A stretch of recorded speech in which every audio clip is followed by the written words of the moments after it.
मित्रों नमस्कार।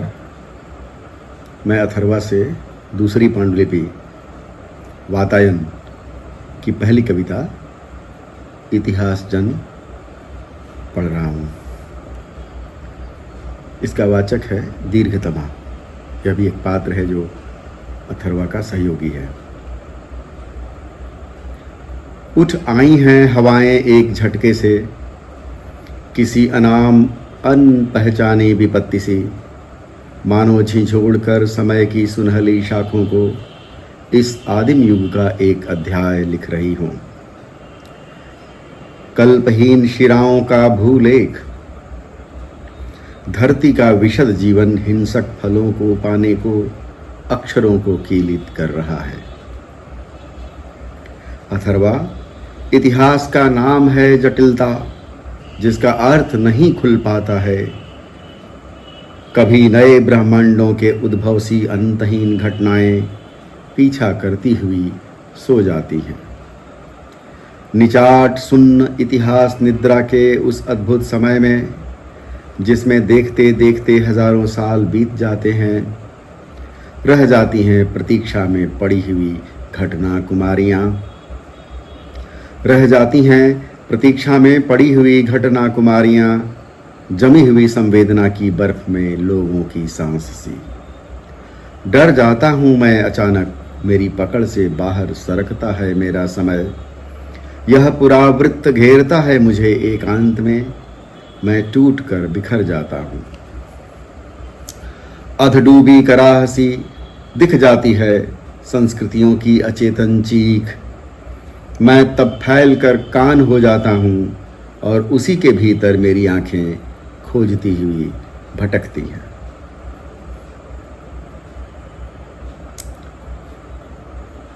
अथर्वा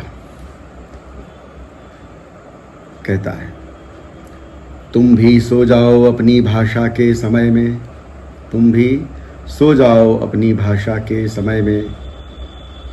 शब्दों के इतिहास खुलेंगे अंधलिपि की तरह। जब कोई शक्ति पुकारे शंख बजाती हुई, तुम उस नींद में जागते हुए प्रतीक्षमाण रहना,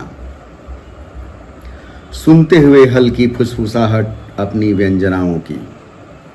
भाषा के धीरज से ही फूटता है निगूढ़ अर्थ, लेकिन तुम्हें खोजना होगा अपनी भाषा का अर्थ, नहीं तो शब्द तुमसे बाहर जा पड़ेंगे और गिर जाएंगे और प्रतीक्षा भी बेकार चली जाएगी।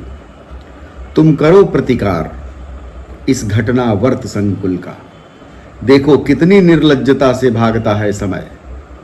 संस्कृतियों के शिलालेख भयभीत मुंह छिपाए घूम रहे हैं वागछल में मुखौटा लगाए हुए।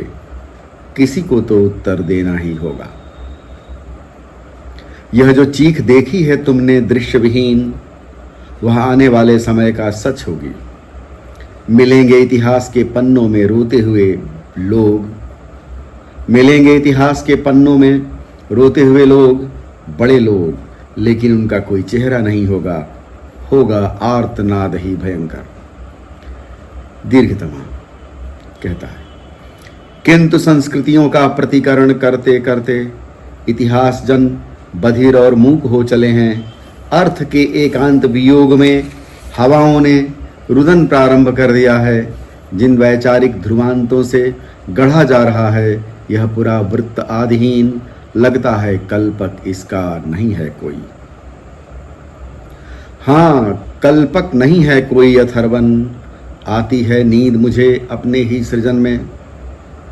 हम एक ऐसे घोर बियाबान में चांदनी रात को परछाई पकड़ने चले हैं, जब हमारा मूल स्वत्व ही खो चुका है। और इस बीहड़ दुर्गम महावन में चौराहों के गंतव्य अतर्क दिशाओं में खो जाते हैं।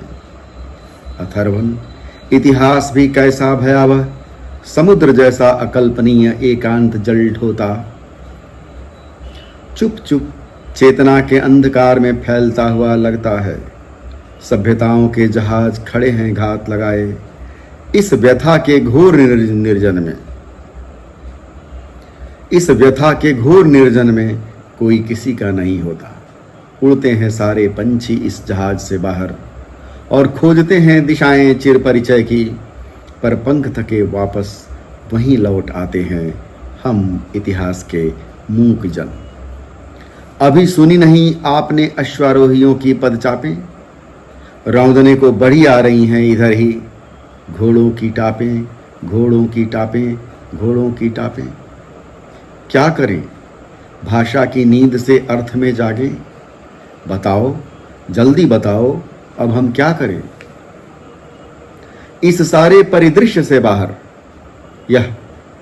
यह जीवंत इतिहास एक मरियल बैल सा मुंह से झाग फेंकता सा लगता है। हम कहीं सब कुछ से छूट न जाएं, हम कहीं सब कुछ से छूट न जाएं।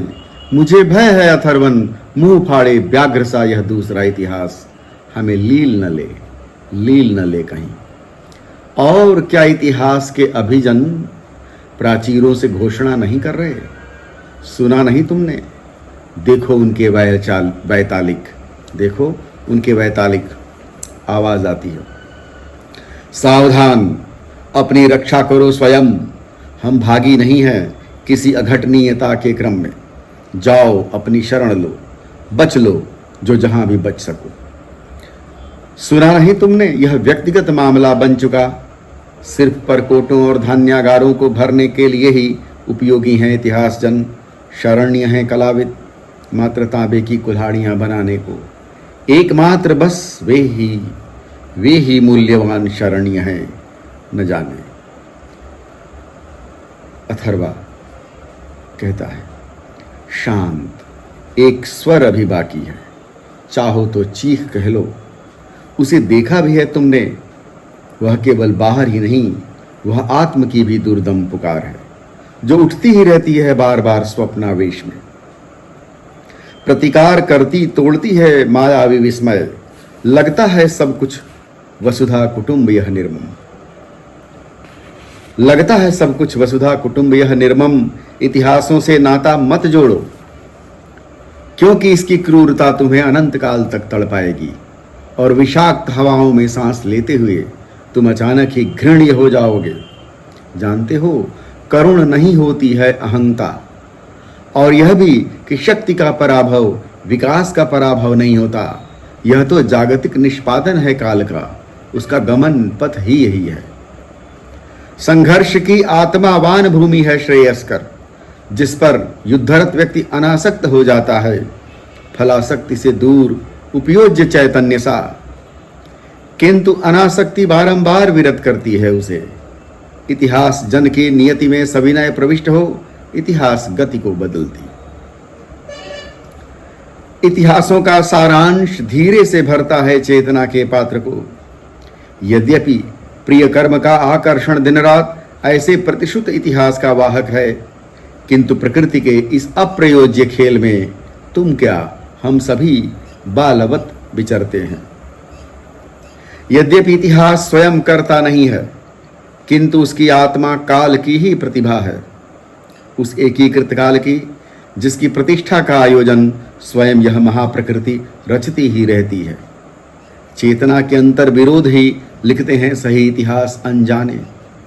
जनमानस के परिवर्तन संस्कृति की व्याख्या से रचते हैं अपनी आकांक्षाओं के विशाल रूपक, और संघर्ष भी करते हैं उसी के लिए। पक्ष प्रतिपक्ष की द्वंद्वात्मक सत्ताएं रचती हैं अपना अपना इतिहास, भौतिक सत्यों से बार बार टकराती हुई चैतन्य की आत्मावान भूमि पर टिकी, जो सबसे पहले उनके स्वार्थ से जन्म लेती है।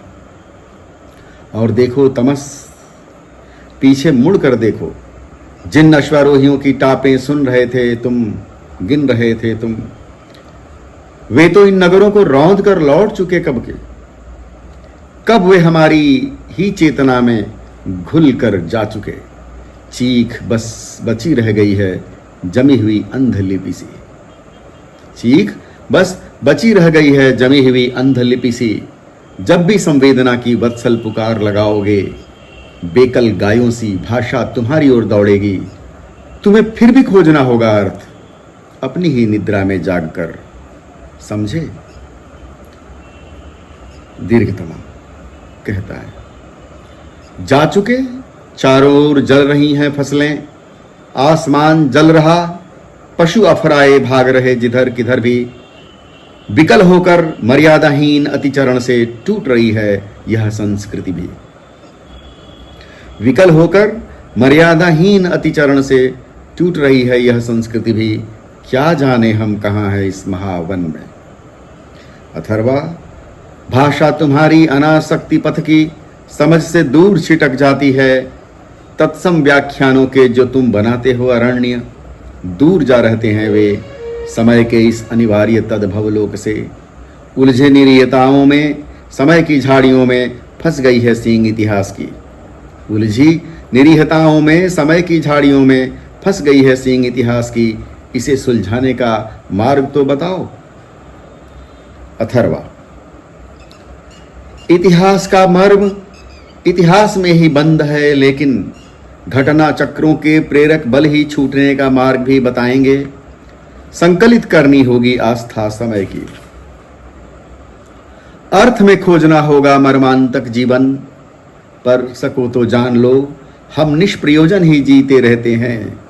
अनुभव भी कहाँ है हमें उस महाजीवन का, जो धारा के सातत्य में प्रवहमान होता है।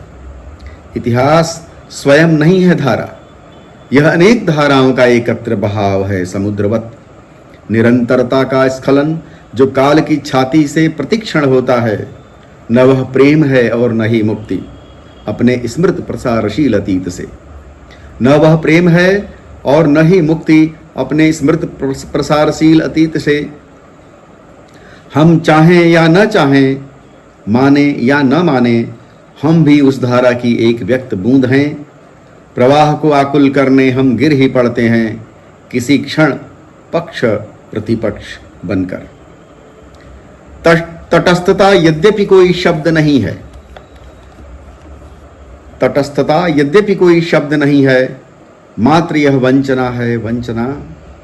किसी एक तट पर पड़े रहना, दूसरे तट की प्रत्याशा में चुपचाप जीना है, या स्वयं उस धारा का विकल्प बनना है।